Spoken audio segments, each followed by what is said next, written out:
living this life, not just dreaming it, we're doing it Pharaoh. Straight to the top. Working hard every day just to live out that tower.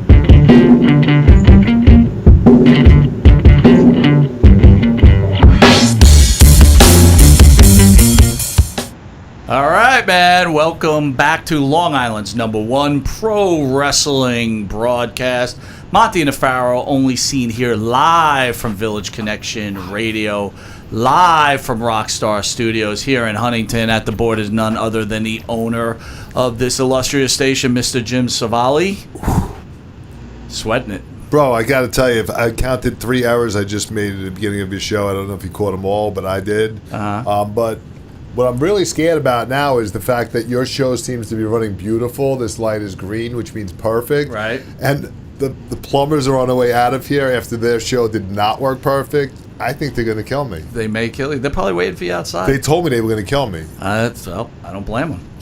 I want to thank none other than Aqua Cherry, who is now the new theme song for the Monte and the Pharaoh Aqua Cherry? Monte and the Pharaoh show, Straight to the Top. You could also catch Aqua Cherry on iTunes, Spotify, Pandora, with such songs as Bleachin', Straight to the Top, our theme song, and Yes, Yes.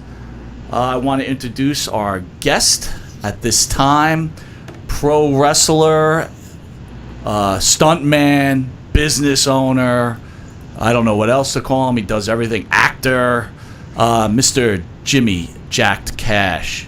Thank you, Mr. Jimmy Jact Cash, for joining us. How are you, sir? I'm doing good. I'm doing great, brother. It's great, and I thank you for coming on. Real quick, I want to tell you a story. I had a nephew that hated professional wrestling. He didn't understand it, so I brought him to a show in Deer Park, and you were headlining it with the late Balls Mahoney. I think it might have been like an alley fight or a street brawl. By the time that thing was done, he was a wrestling fan, and I got to tell you, you are the real deal, man. You are the real deal. Do you remember that match? Well, yeah, I think that was a hardcore match where I do believe that there was something about a pile driver on a whole bunch of chairs. Oh man, that was awesome. If I remember correctly, right? Yeah, that's right. Now, I can tell you about that match real quick. Go ahead. 2 weeks before, I wrestled Balls Mahoney to win the title that night, and I actually broke my ankle, legit, like broke it. And of course I didn't go to the doctors, and I walked it off, and I'm thinking, damn, I just won the title, I can't miss this match. So the doctor, and you might have known Don Moore, was the chiropractor guy, he happened to be there, and he's like, and I had this ankle wrap. He's like, dude, let me wrap your ankle. So I actually, when I broke my ankle, I broke it in the first minute of the match. Wow. And then I finished the match for like 15, 20 minutes, and no one even knew it broke. Wow. Because what I started doing was all of my kicks and all these moves off my left leg because my left ankle was broken. So I started doing my right ankle was broken. So I started doing all like my moves off my leg, whatever. You get the point. Yeah. Where I made it so I worked around my ankle injury, and I actually gave Balls to forget about it through a table the 2 weeks before. So anyway, went in there, broke an ankle, did that whole match. That's what the true epitome of hardcore wrestling really is, and that's why I don't blame your nephew or whatever it was. Was it your nephew you said? It was that my didn't nephew. like wrestling? It was my nephew who didn't like wrestling. That's right. Yeah, I don't blame him. But you know what? What I like, because I don't like wrestling, but I like hardcore wrestling. I like good wrestling. I don't like a lot of the stuff that's going on today. Straight up. Can't get into it. Well, so let me ask you this. I want to start from the beginning. Where were you born, and when did you decide that you might want to be a professional wrestler? Or what did you want to do before you became a professional wrestler? Well, pretty much I was born in Staten Island, New York. That's legit. That's why, and I wanted to be a wrestler probably my whole life, to be honest with you, not even a question of it. But I always wanted to be a businessman as well. And, so I could tell you in high school when they said, what do you want to be? And I raised my hand, I said pro wrestler. So I started going to school at Marist College, and I'm like my second year in, taking business courses and stuff. And I said, listen, I can't do it without training wrestling. I got to get out of here. I got to go to Boston, which I did. Killer Kowalski's, moved out there, saved up some chip, moved out to Boston, which is pretty expensive at the time. Paid my $3K to get into school, and didn't finish school, but did still go to school. Started making more money, and realized after I took a finance class, there's no reason for me to be in college. When I realized I knew more than most of the professors on a lot of different subjects. You know what I'm saying? And the rest was self-taught. Right. So that's kind of like the name of the game. So went out. I was always going to do it. Always wanted to be in the gym business. Always wanted to be a businessman, and be like, you know what? No offense to the $1 Million Man, but you're a gimmick. I'm the real deal. And anybody who knows me knows that that's the real deal. They train in my school, in my building that's worth millions of dollars, and that's another story. And that's being humble. I'm not bragging. I'm not getting into it all. But you got to read the book for that. Oh, you're writing a book too? No, but one day. You know what I'm saying? Someone will write it for me, you know what I mean? I don't know. Listen, dude, in today's world, it's like everybody wants to write a book. Everybody wants to do this. Everybody the wants last to thing do I that. want to do. I get it drives me a little bit crazy, man. Yeah, no, I'm all set with that. So, what wrestler makes you want to become a wrestler? Well, I mean, put it this way. I mean, I remember, this is real, okay? The first memory in my entire life, no exaggeration, first memory of my entire life was my great-grandmother, who was from Italy, and I remember sitting on a plastic couch with plastic over it, looking at a black and white screen TV, and her not knowing much English, but going, Jamesy, that's what they used to call me. Look at the TV. That's who you want to be like, Bruno Sammartino. Now, I never even watched another Bruno Sammartino match till later on in my life, but I remember Bruno Sammartino that. Fast forward to one of my next memories of life is WrestleMania 3, watching it at a closed caption event at a movie theater, if you guys remember that. Absolutely. So, I'm not going to lie, or exaggerate, but yeah, sure, I had the Hulk Hogan do-it-yourself workout routine, which was a cassette tape, some gloves, a jump rope, the gripper machine, right? If you remember that? Yeah. And it was Hogan going, come on, brother, do some push-ups, do 2 more sit-ups, man, jumping jacks, brother, jump rope. So, I mean, I would have to say Hulk Hogan back in the day, I mean, all the guys, I mean, Honky Tonk Man, JYD, honestly, SD Jones, I don't know how I liked them, but I did, Bundy, Iron Sheik, all those guys, so when I got an opportunity to meet a lot of them and work with a lot of them, I would do that all day, then wrestle some J-bro who ain't got a clue. You know what I'm saying? Yeah, I do understand what you're saying. Yeah. So how do you hook up with Kowalski, and then when do you get your first big break? Well, that's a good question. So before the internet, and you want to be a wrestler, you had to send away in Pro Wrestling Magazine, pay the $20, and then they mailed you a whole bunch of names and coupons on a piece of paper. Here are the wrestling schools in the country, and I knew. And I'm not doing this because I really don't give a. Can I curse? You could curse all you like. All right. I really don't give a shit about Triple H. I really don't give a shit about WWE. I promise you that. But I have to admit, Triple H, I always thought was the best technical wrestler in the ring. Because I remember when he first started, I was like, that guy is a very good wrestler. He's the best. Then you had Saturn, who was an unbelievable wrestler. And I said, those are the 2 best guys that I see wrestle. There's got to be something with Killer Kowalski's. There's got to be something there.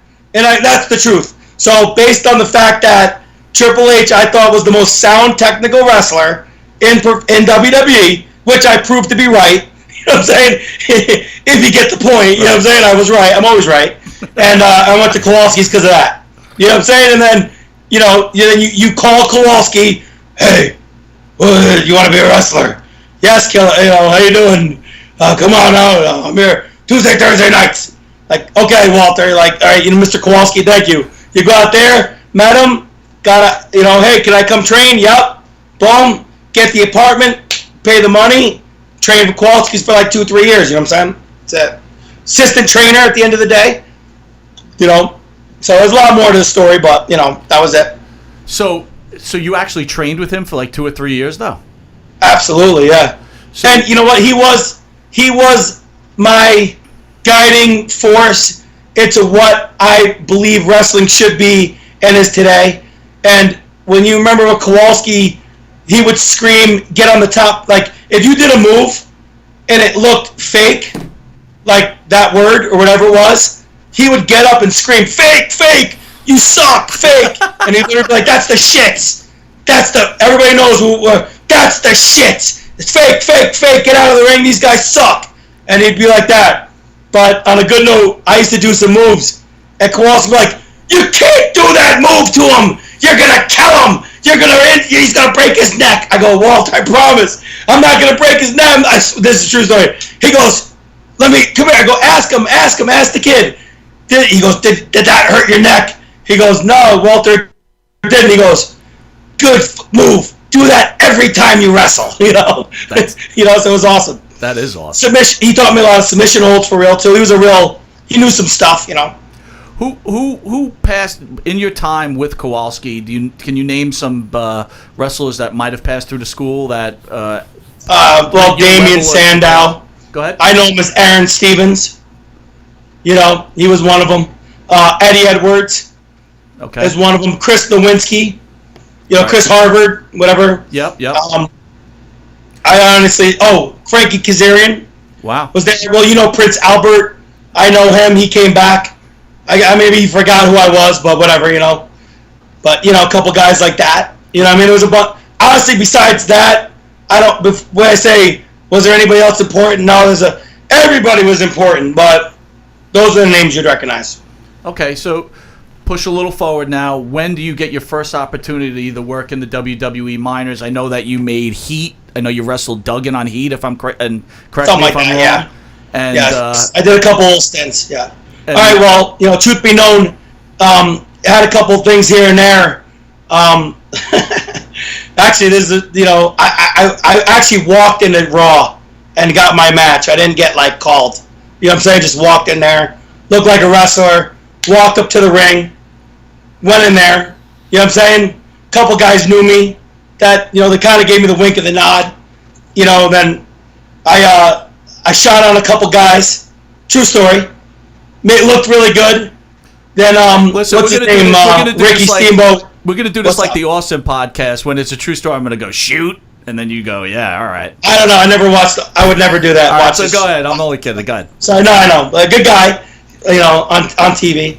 Anyway, no. So shoot like I ran him a little bit in the ring. You know what I'm saying?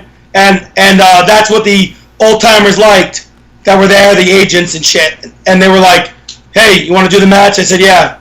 But that's it. And then I got called for NXT, and really honestly couldn't take the pay cut straight up. So it's tough. So you know what I'm saying? Pay cut from working the indies to going to NXT for you? Pay cut from making a lot of money to making what those guys make. Can't do it. I gotcha. I would love to wrestle for WWE or anything else, but I'm not one of these guys that can live in some apartment with 5 other dudes and just lose my houses, lose my property, my investment properties, lose my apartment properties that I rent, lose my businesses. It ain't gonna happen. I'm not doing it. So unfortunately, why do the wrestling thing? Obviously, you're a great businessman, right? We'll get into your gym real quick. I think you guys are going to have a lot of surprises of what's going to happen. Why I've been kind of on the low. So, you know what I mean? And, of course, I would never stop wrestling, so that's not going to happen. Right now, I have an injury that I'm healing, which was a positive thing because I have a jiu-jitsu background, and tournament jiu-jitsu, I hurt my knee when I was 17, 18. So I ended up popping my ACL 2002 or something, right? And then everything's good for 10, 12, like years or whatever. Then I go, hey, it's starting to hurt. So they scope it. And like let's say like 4 years ago. Works good 2 years later. I'm like running, doing everything, athletic, starting to loosen up. Anyway, they scope it. I tell them I think my ACL's messed up or something. I don't know what's going on in there. I'm kind of nervous. They said, no, you got an ACL. There's no way you're squatting 400 pounds, running around a ring, kickboxing, all this stuff. I'm like, yeah, well, it kind of hurts, when I'm doing it. And they're like, you can't, you have an ACL. Maybe it's a little loose, but let's scope it and then we'll look at it. Anyway, they scope it and go, hey, dude, you don't got an ACL. So anyway, now I get a new ACL about 3 months ago. I got 3 more months of rehab, and my knee feels better than it ever has since like 14 years ago, before the ACL, because they have a new procedure. I was one of the first hamstring ACL replacements, like almost ever. Did they give you like a what do they call it, like a Godiva? I wouldn't do that. No, I do my own hamstring. Okay. Yeah, a cadaver. But yeah, you're right. Right. Because you know what they said? You want a cadaver? I said, dude, my tendons are not gonna match up with some like other dude's tendons. Like you're gonna get some NFL dude. You know what I'm saying? Like I do 2-3 hours of cardio a day. I own a gym. I live in a gym. I got an apartment near my gym. Ish. You know what I mean? My whole life is gym. You know what I'm saying? So I'm working out once or twice a day, every day. I'm doing, and anybody who knows me, this is not an exaggeration.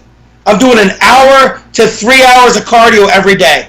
I'm doing an hour to an hour and a half to 3 hours of working out with weights and activity. It's just what I do.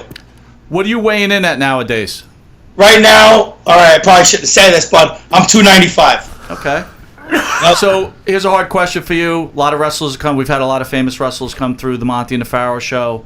Yeah. How have you hit the juice, and how often have you hit the gas?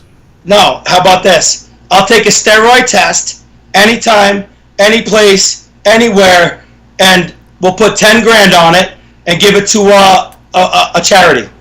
No, I don't do steroids. Listen, I'm not challenging you. Saying no. That's my. Yep. If you've ever watched my YouTube, that's my challenge. Okay.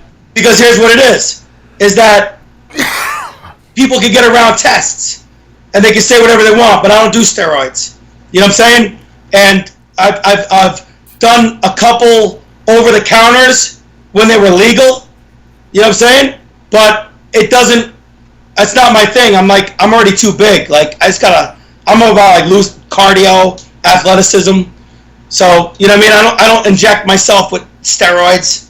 You know what I'm saying? I'm not, that's not me. Well, speaking of steroids, there's a match out there. I guess maybe you had it in OVW. I'm not sure the organization. You wrestled John Cena. Never did, but never OVW, but go ahead. John Cena? You wrestled John Cena? Yeah. When I whooped John Cena's butt on TV? Yeah. Yeah. And ragdolled him? Yeah. But I was also like probably 205. In that picture, and he was obviously, you could say it, I won't. I don't need to. Oh, so right? He was like twice the size then than he is now. So when John passes around that he never took steroids, you're not. No, I don't think he ever said that. What's that? John actually said he's never got caught taking steroids. That's why I say I'll take it a step further. You want to test me? You know what I'm saying? Because he doesn't get tested.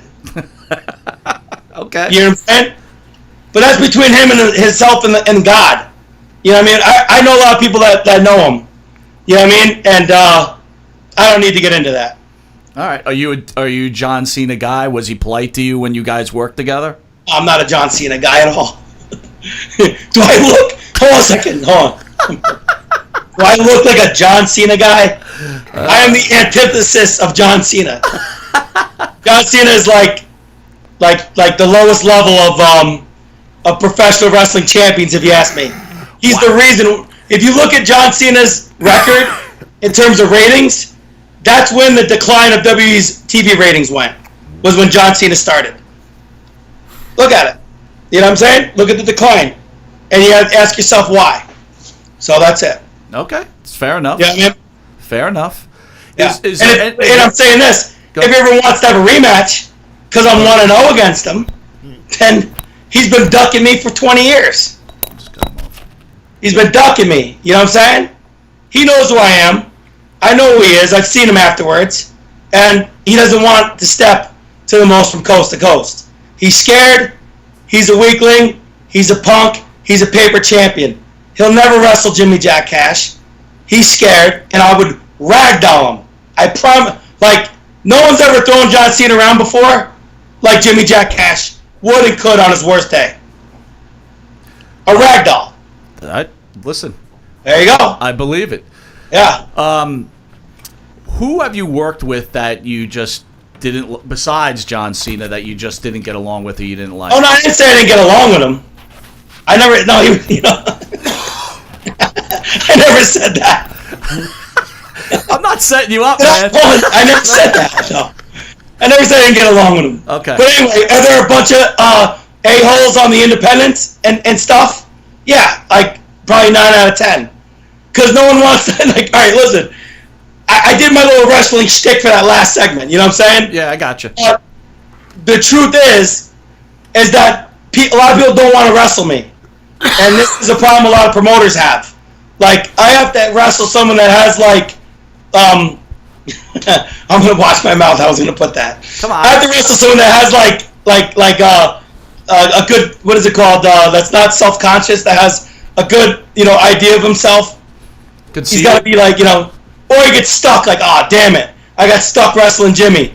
I got to get tossed around by this guy. Right. Or you got to have, like, you have self-confidence that you could perform to a different level, Because a lot of these guys, and this is the truth, if you look at, like, a lot of the guys out there, they're like 165 pounds. Thank you, sir. Like, thank you for that. No, and then they wrestle like they're like Hawk and Animal and Big Papa Pump in their primes, and they beat up 125-pound guys. Yep. And now it's like I go up to these dudes, like, for example, what's that one guy in WWE's name?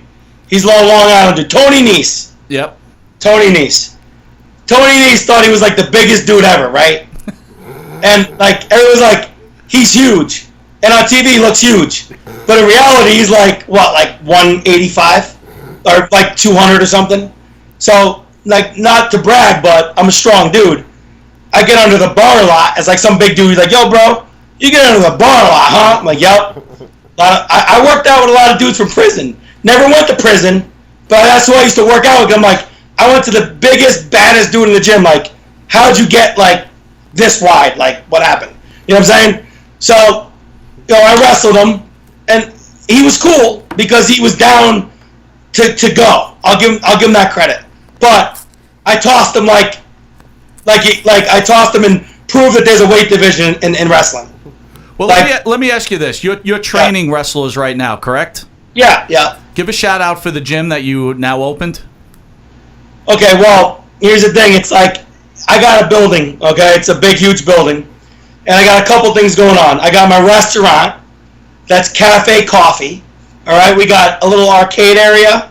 We sell groceries. We have a full menu. Come on down. We got great food if you're ever in the area. As you walk through the cafe, there's a gym. So this is a full gym. Cardio, strength training, ellipticals, weights, blah, machines, free weights. That's I Am Fitness. Now, part of I Am Fitness, when you go upstairs, we got a ring.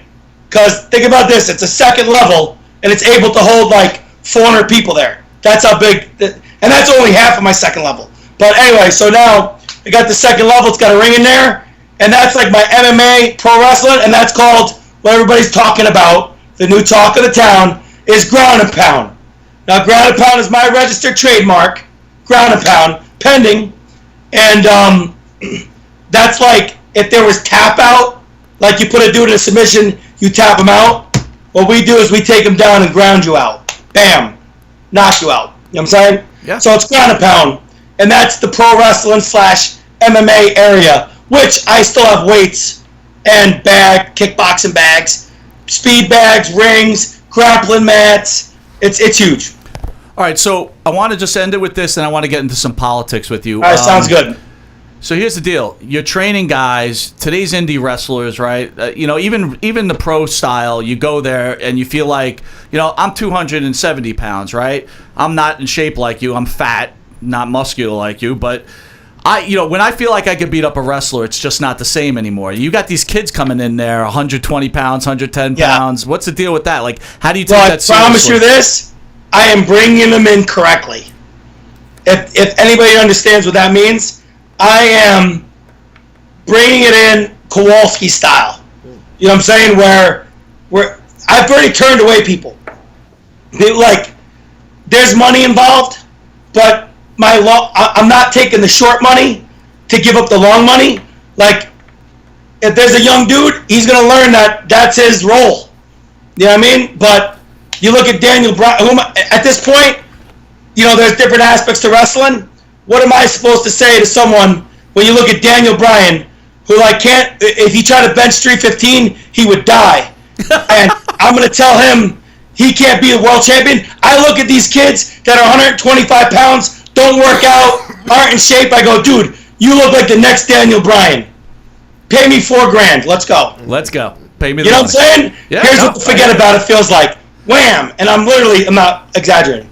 All right, Jimmy. But I teach them the right way because there's a welterweight division, there's a bantamweight, and then there's that. All right, we're gonna jump onto this. We have every Sunday the Evan Ginsberg show. He was the associate producer for The Wrestler. You know that movie, right? I never watched it, but you know it.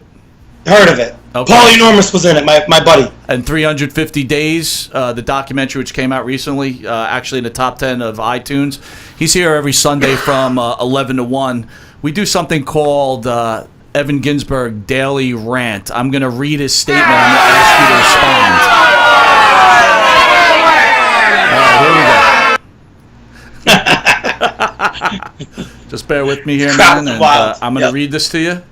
And we're going to and then you have at it. You ready? Okay. I think we're a decade or so away from folk being too scared to leave their house in fear of lunatics gunning them down, except to get to work, and you sit at home as Amazon runs the world where everything is delivered to you. You'll sit in front of a giant TV screen and or computer with surround sound and just watch content. Hell, we're almost there already. Well, he's got a point there. That's what they want. I say they, like the globalist powers that be, do want that to happen.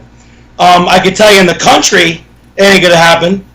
But they're letting a lot of the people run wild on purpose, and between the medication, they're medicating these people. They're having people move away from God. They're de-educating the children and brainwashing them, so that the next generation that comes up doesn't know what aspect of the world is really reality or not.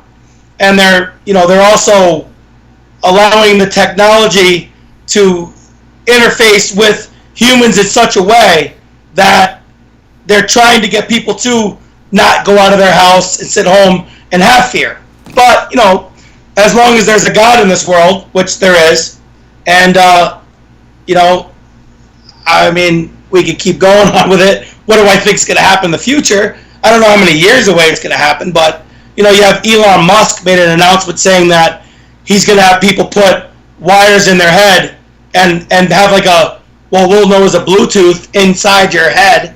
That's like a small wire this big, and he's going to start rolling that out within the next couple months, not years, in large malls and different areas where you can have this put into your ear and you can interface with all of your electronic equipment. So, when that happens, who's in control? You or the machine? So there's going to be a choice that people are going to have to make, whether they like it or not. And this is where the global currency is already coming to play with Facebook currency, and what is that called? Bitcoin is a sample of a rollout of it to have this interface with people where you're going to have to commerce only without digital currency, and you're gonna have to be part of the system. I went to Walmart last night, and there's a camera in my face. I'm trying to buy food, and and they don't have the checkouts. You have to check it out yourself, and literally there's a camera in my face. So they already got my facial recognition on many things, but it's just weird. So, that's the left, which is the Democrats, okay, and socialist, communist, globalists do want you to be fearful of the crazy lunatic that has a gun or a truck or a knife and make you fearful to go out of your house. So the answer is definitely more guns, because everybody needs to lock and load, like beyond normal.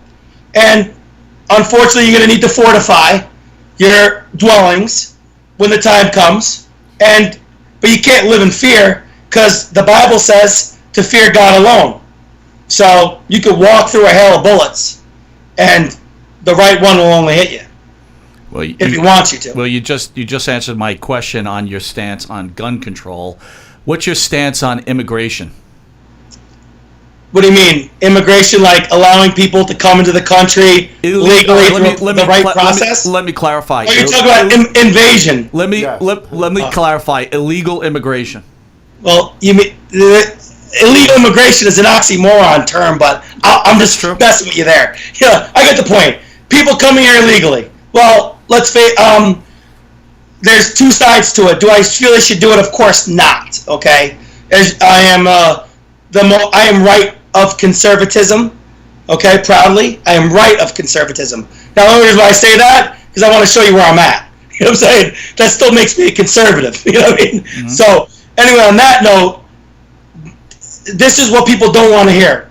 There's 2 billion people in China. Okay. They say 1.9. A couple, 5 years ago it was 2.2. America has, let's say, 350 million people. Let's say it's 380. Who even knows? With the illegal immigration numbers. How many more people do we need in our country, quote unquote, according to people in, let's say, the commerce section and economic section of the world? How many more people do they want to sell products to build up the GDP of this country through goods and services sold domestically? You understand where I'm going with it? Yeah. So that's why they're allowing it in, because they want to flood bodies. They want to sell toilet paper. They want to sell ketchup. They want to sell a house. They want to sell an apartment. They want to get government money to put them in an apartment that a government gave them money to build. You know what I'm saying? They want to take government funds that help them build an apartment complex, and then government money to help them pay for the apartments that they built through DSS and Section 8 programs. So this is what they want. And they also want slave labor. If they bring them in illegally, as opposed to saying, hey, listen, we need 50 million people. Let's just say the argument is, now, let's say we don't need it because we could just build our wealth up on our own and expand. But let's say we need population, right? Let's just blankly say it. Okay, we brought them in legally, even if it was just like, hey, you're not even a citizen, you can't vote, but we need you to have a tax ID number. And we need you to be in certain areas of the country that can help, that could fill you in, like let's say a dying town or something like that, right? Anyway, I digress, but not much.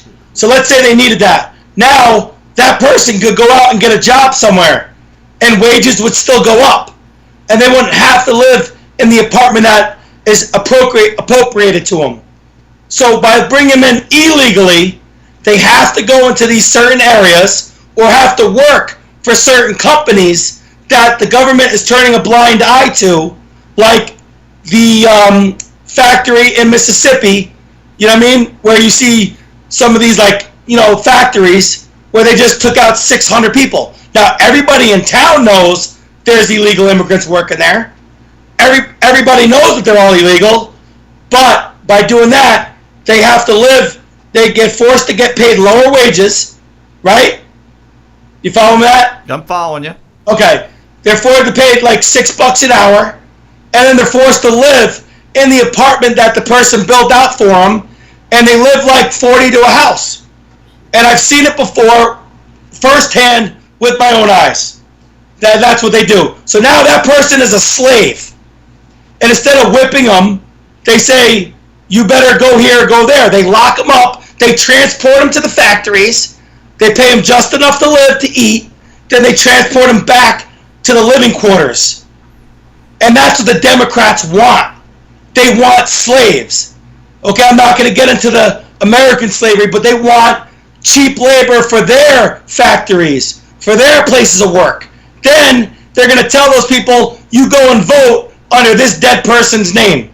Or they'll register them, and you know that there's millions of people voting illegally.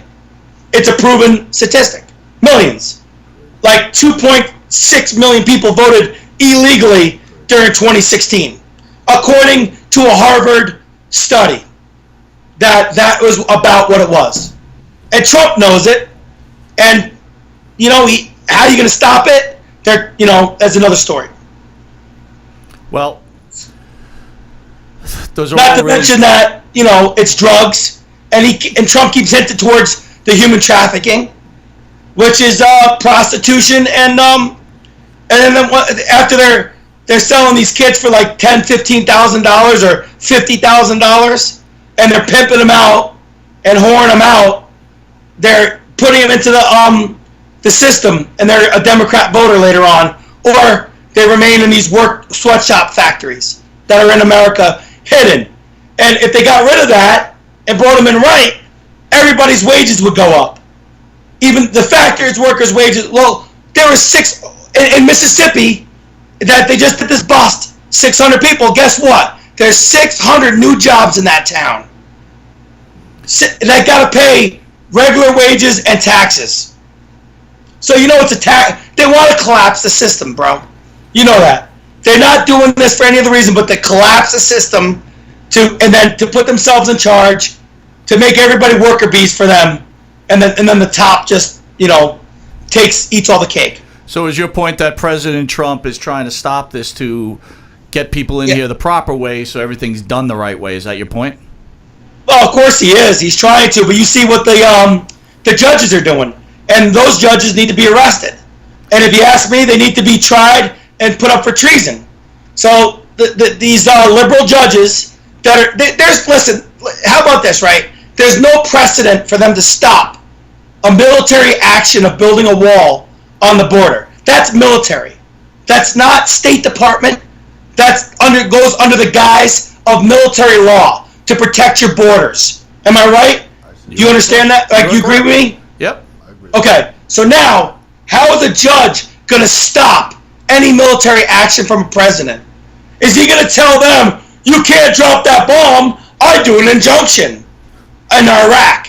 Oh, wait, hey, sir, there's nuclear bombs on the way from Russia. We're going to send up missiles. Oh, no, we're going to stop the missiles because the Ninth Court judge says so. No, it doesn't happen. So you know what? Trump should, if you ask me, he's setting up for the second term because it's already going to happen. You know what I mean? We have to stay vigilant, but that's when shit's going to go down. So he's kind of doing this now and still rallying his base for the next one. But these judges are not allowed by the Constitution to stop a military ruling from the president. Right. And that's why they're getting turned down. Jimmy, I got about 2 minutes. I want to back up and ask you another question. Do you think it's time that the U.S. Well, we got a little extra time. That's good. Do you think that the U.S. should look at the amendments and maybe make some adjustments considering what's happening right now? Well, an amendment by definition is an adjustment. Exactly. Of the Constitution. But obviously, we're not changing the amendments or the Bill of Rights, right? So we need to amend the Bill of Rights. What's your thoughts on that? Well, what area? Show me a point. Is there something wrong? Well, let's use the mass kill. Look, mass killings certainly have grown since 2013. Okay. Yeah. All right. Look, I understand. Listen, I'm a former military guy, a wartime vet. I own weapons myself. Okay, Yeah. so I'm making that clear right now. But I'm bringing it to the table to red you. flag laws. Should there be a red flag law? Right? Is that what your question is? Well, the question is, should they eliminate rifles? Answer the question. What do they need to do? You know, you're never going to eliminate a rifle, and a 308 is similar to an AK-47. It's semi-automatic. We used to shoot. I shot a lot of stuff. SKSs.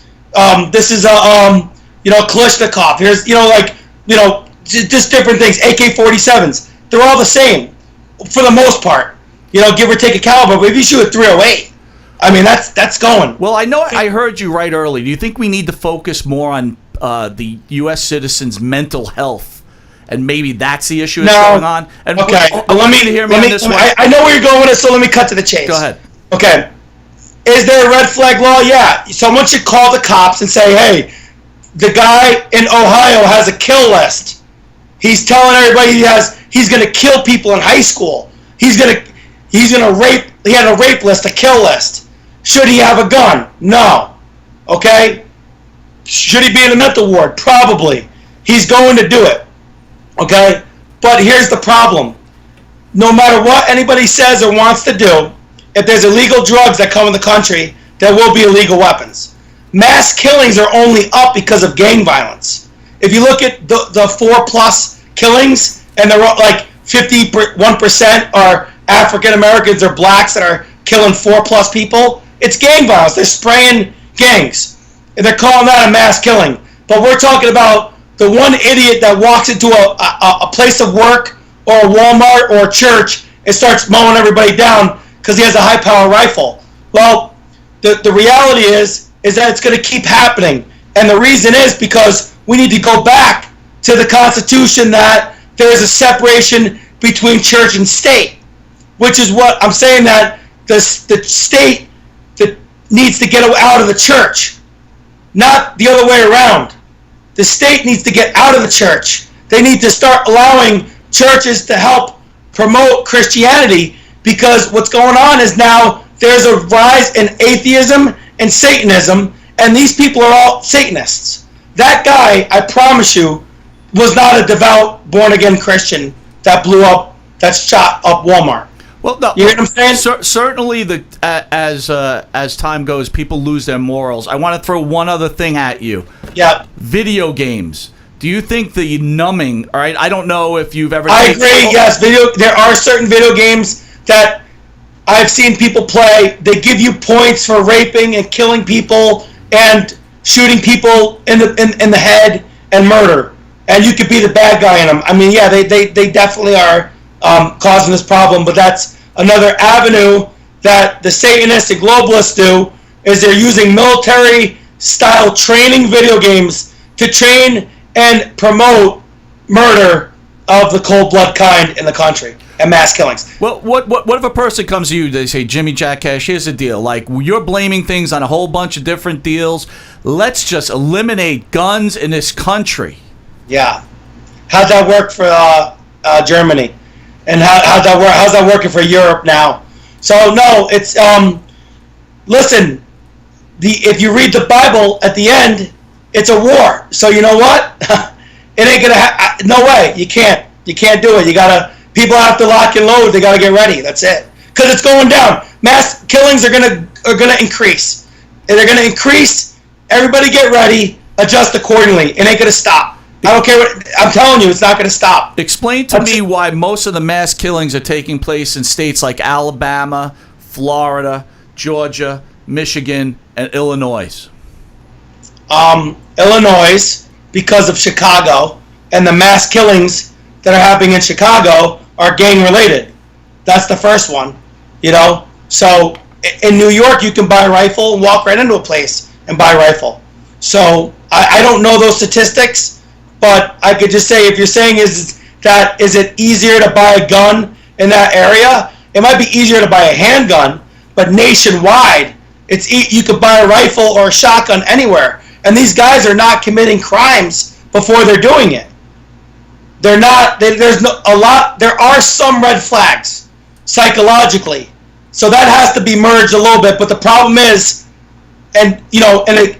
we need to decipher the difference between a real lunatic and someone that disagrees with the Democrat policy to have their guns taken away. So that's going to be the problem, is that they're going to utilize it in a negative way. So people need to be vigilant, and you need to call and say, this guy's a nut job. He doesn't need to have a gun. But, look at the terrorist attack. Look at Vegas. That wasn't a one-guy shooter. I have the proof. I broke it down. I was up at 4 o'clock in the morning when it happened. Was it Stephen Haddock or something? It wasn't a one-person shooter. What really happened there?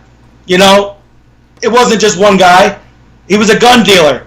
That was shown. He worked with, so... Well, speaking of that, do you think that a lot of times these mass murders happen because, these... just proving how lazy society is getting, right? Someone just picks up a rifle and they're just going to just spray, and the more ants you have in the on the ground, you're going to be... Guys, manifest. You have evil increasing in the world. Evil is not... Evil doesn't... The moral society doesn't always get worse. There was the Dark Ages. There was an Enlightenment. So there was a resurgence of Christianity and belief in the country in the 70s. So what I'm saying is that right now I see a resurgence of Christianity growing. I do see it. It's happening, but it's being muzzled. But more people, black, white, brown, in my businesses, I'm in the melting pot of the world. It's God bless. It's this, it's that. So everybody, evil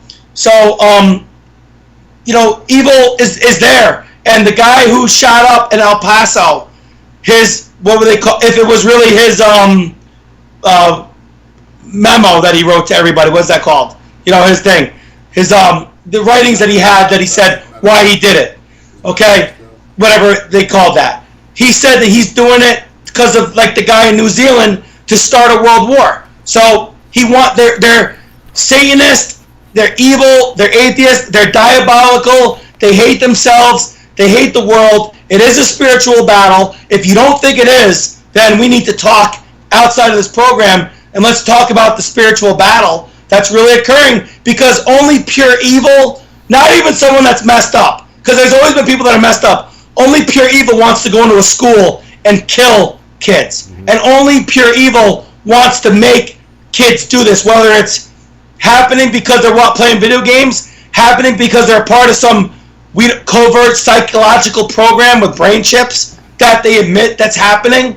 Is it an MK Ultra program? Is it a DARPA psychological program? Are they in cults? I mean, now people say, oh, but this is what is really going on. But is that happening? Well, you know what? It's happening because there's evil out there. And evil wants to hurt you. It's the same reason why the left, for example, right? Not to go off topic, this is huge. All the left keeps saying is Donald Trump is a racist. Donald Trump is a bigot. Donald Trump hates black people. He hates them. And then Donald Trump goes, I love black people. Hey, you know what? How about I bring a whole bunch of black people in the White House, tell them how much I love them, and help them the best way I can. Oh, he's a bigot. Oh, he's a racist. He hates you. Now, you know why they're doing that? Because this is why. Because they have zero morals. They don't believe it. They don't believe anything they're saying. They have zero morals. And they want to hurt the feelings of people of color, black or Spanish. They want to hurt their feelings and make them think that America hates them. They want them to think that white people hate black people. And I'm down with the brown on many levels. You know what I'm saying? Like, I'm a rapper. I chill. I've had girlfriends that are black and brown and all that stuff. You know what I'm saying? Did you trademark down with the brown? No, but you've heard that before. You know what I'm saying? I'm going to take and that from you. And where I'm going is, no, but I'm saying, like, my best friends are, like, people who know me. My business partners, best friends, roommates are black. You know what I'm saying? So I have other white friends. I have all different friends. I don't really care. Spanish, whatever. So I don't really care because I'm a Christian. I don't believe in skin color. I just feel it's a pigment of melanin enhancement. It's not even a race. We have one race, human race. Everything else is just area and geographical. You know what I mean? And I could prove that to anybody. But anyway, on that note, what I'm saying is that they want black people to feel that, like, there is a problem. And many of them don't believe in it. And so now I've seen the digression of race relationships gone from we were coming together in the 90s. If it was Biggie Smalls and Tupac and Dirty South music, Little John, this and that, you know, and we were all like chilling at a club, having fun, and the youth, and then I'm growing up, and you know, and I could walk the streets anywhere. I got my hood card. I stole it, but I got it. You know what I'm saying? But that was a joke. All right, anyway, but you know what I mean? So you know what I mean? Like I got, you know, so I'm walking down, and now I see a lot of these kids. They're not even making eye contact with me. And the word of the street is like, yo, you always make eye contact when you're walking down the block. And this is like not trying to talk, you know, the talk like swag and stuff. But when you're walking down the block, you got to make eye contact a lot of times, because if not, they know you're an outsider. So it's like, yo, what's up? You always say what's up. I lived in the worst areas. Like, I could tell you so many stories. Most of the time because I'm cheap and I buy apartments in the ghetto and be like, yo, I don't, you know, like I don't give a fuck. It's true, it's a true story. You know, I lived in the worst spot. People like, you lived on Essex Street in Lynn? You lived on Dot Ave? You lived on Clinton Ave in Albany? What are you, nuts? I'm like, nah, dude, I don't give a fuck. Like, straight up. You know what I'm saying? So you kind of like walk down like, are you from here or you're not? You know, now these kids are awkward. They didn't want to look at me. I'm like, yo, bro, what's up, bro? And like, huh? I'm like, yo, what's good? And like, 7'5", tell them what's up. Yo, I love you, bro. Come on into the gym. Come hang out. Oh, shit. Whoa, okay. It's like you got to break down the barrier. So we got to do it out of love of Jesus. I mean, I got no fear. You know what I mean? So people know, like, I've done marketing my whole life. I'll walk up to anybody, talk to anybody, and, you know, make a buck off it. I'll also do it for fun. But, you know, the Democrats are unmoral, disgusting scumbags. Okay? All of them. Okay? Unless they're too dumb to see it. So I'm going to say that there's a portion of the Democrats that are unintelligent or blinded, you know, have wool over their eyes. Now, all of the politicians are dirtbag scumbags that are willing to make black people, Latino, Spanish-speaking people, and make them feel inferior in their own minds, and beat it in their heads to say, white people don't like you. Your president hates you. He thinks you're a bigot. He thinks you're this. He thinks you're that. What's up? It's me, Jimmy. Who is it? Alden. All right, I'll hit you up in a minute, bro. All right. Well, I only like 15 minutes, though. All right, bro. Listen, we don't really have to talk. I'll talk to you tomorrow. All right. All right, cool. You're my boy, though. Anyway, so you know what I'm saying is they want to make it seem like Donald Trump hates you. And I had a dude come up to me in the gym, and he quoted Obama. And this is a Christian, right? And he's like, Obama, he's so humble. And he said, you know, he didn't mention any names. And he said that words, Obama pretty much blamed Trump for the shooting. Right? Did you see that text? Yep. So I said, dude, no way. You're out of your mind. Like, I had to set him straight. You know what I mean? Like, who's for abortion? Who's killing black children more than anybody? Obama. What's Obama's unemployment rate with black people? 16.8%. What's Trump doing for him? What did Obama do for you that Trump didn't? Who's really? I go, you're either of God, of light, or of darkness. Obama's in gray. Gray is the worst. Gray area is the worst. If you're dark, you could see it. If you're light, you're good. Obama's gray. That's deception. So, you know, I mean, I could keep going, but, you know, you guys probably got time, right? Listen, powerful stuff. Look, you got like 20, 25,000 people watching you. What message do you have for the people out there that watch this show? Well, first of all, if any of them have a question and would like to talk about God and Jesus Christ, they could personally hit me up directly anytime on my messenger. And I mean that. Because if you don't go to heaven, you ain't going to be at the party. I promise you that. That's the first and most important thing. Then, every issue that we have in this country is an issue of what God do you pray for, and is it the right God? Because God rules the entire world. He's omnipotently powerful, and he rules it all. So don't fear in any which way, because even if you die, okay, if you give your life to Christ, guess what? You're living forever, okay? So that's an easy one. Dying, you know, is an easy one. But what I'm saying is all these issues that we have is to take your kids and take them and hug them and the neighbor. And everybody say, you know what, bro? Guess what? There's a guy called Jesus Christ. He died for your sins. I have a lot of convicts and drug addicts that come into my gym. Okay? Heroin addicts, drugs. I've had them crying on me. Okay? People don't know who I am unless you've actually been around me. And then you're like, that's why people who know me stick with me. If I was such a bad guy, they wouldn't. Okay? So I got guys that are drug addicts, crime, prostitutes, different major things. Yo, bro, first of all, guess what? Jesus, I Am Fitness is a Christian gym. I am as God. Okay? Okay, now this is important because this is about the country. Jesus died for your sins. Guess what? I ain't your God. I don't condemn you. If you ask for forgiveness from God, you too can be saved. And then all men and women are created equal under the eyes of the law. That was the first thing in the Constitution. So people need to understand this country was built on God. And there was only one God.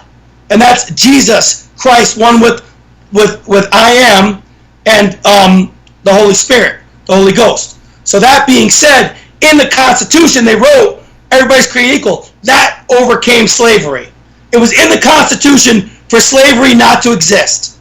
And people don't understand that. That's why they put that there. Because they knew it was going to come up. And if you base it on the Constitution, slavery shouldn't exist. That's the first part. So we need to overcome through it and you got to choose a side. Because right now it's a fight from evil. And don't equivocate. Do not pander to evil. Get in there. If they say to you, say, nah, bro, you know what, you're wrong. I'm right. God's right. Jesus is right. He's Lord and Savior. He's the God. In this country, we're giving it back to God. And if you don't like it, you know what? Go kiss Obama's ass. Okay? All right, let's in 1 minute, we're just shutting down the show. I want to end it with wrestling. Okay. Summarize your thoughts on Vince McMahon Jr. in 1 minute. I don't know who Vince McMahon Jr. is. Come on, dude. Vince McMahon? Oh, he's Jr. All right, well, listen, I never met him before, and I hope that I would just say, Vince, your ratings are going down, and it's not your fault. I'm serious. It is not your fault. You've held it together. Upper management has held together. Your ratings are weak because your wrestlers are weak. They're weak physically, they're weak mentally, and they're weak on the mic. They're weak in the ring. They got no character. They got nothing. So you know what? If you want, I'll do you a favor. I'll do you a favor because you're going to Fox. And you know what? Fox likes me. People on Fox News, the world likes me. I'll go in there and I'll give every last one of your superstars to forget about it. The best finishing move in the business. And you know what? Ratings will go up. Because when you got big moves, you get big money. And that's what Jimmy Jact Cash is all about. And that's the fact, Jacked. Beautiful, beautiful. Jimmy, I want to thank you for joining Long Island's #1 pro wrestling broadcast. I got to tell you, I got a bunch of clips out of this one. You are the man, and I hope to see you in the future. Hey, thanks for having me on. God bless, and peace. All right, my friend. All right, you've caught Long Island's #1 pro wrestling broadcast, Monte and the Pharaoh, scene here every Thursday from 8:05 to 9 p.m. That was our special guest, Jimmy Jact Cash. He has opinions, and he's not afraid to say them. And I got to tell you, if you could catch him at any kind of show, he's worth seeing. He is the real deal.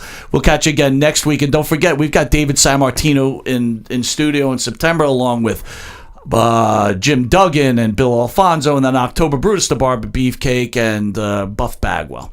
So once again, I want to thank everybody for joining us. I want to thank Jimmy Jact Cash for joining us. I want to thank Jim Savali for allowing us to put this show on. We'll see you next week.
Had to hit him with that blue-eyed soul.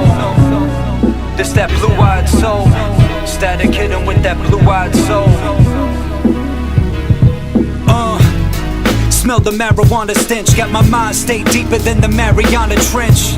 I scooped shorty by the Arizona. Took her home, baby blue, no Carolina. I let her ride up on this anaconda. Then bye-bye, Terminator, no Sarah Connor. This that Kenny Loggins yacht swag. I talk Monte, call me Bobby Boz Skaggs. Pop tags only if it's Ralph lift shits. Then pop my collar covered in your spouse lipstick.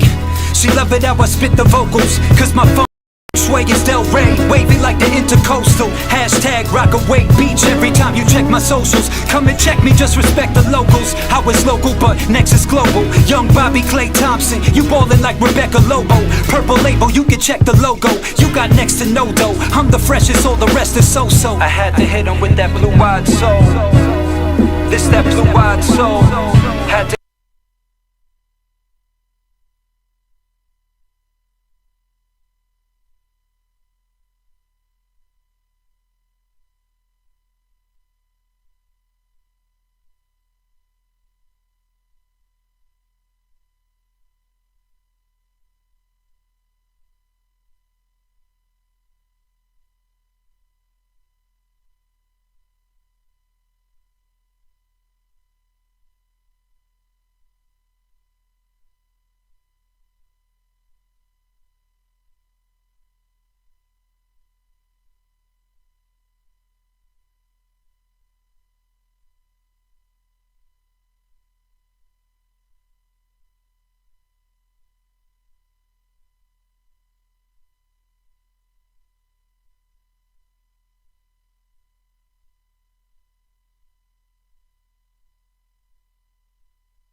had to hit him with that blue-eyed soul. This that blue-eyed soul. Static hit him with that blue-eyed soul. Smell the marijuana stench.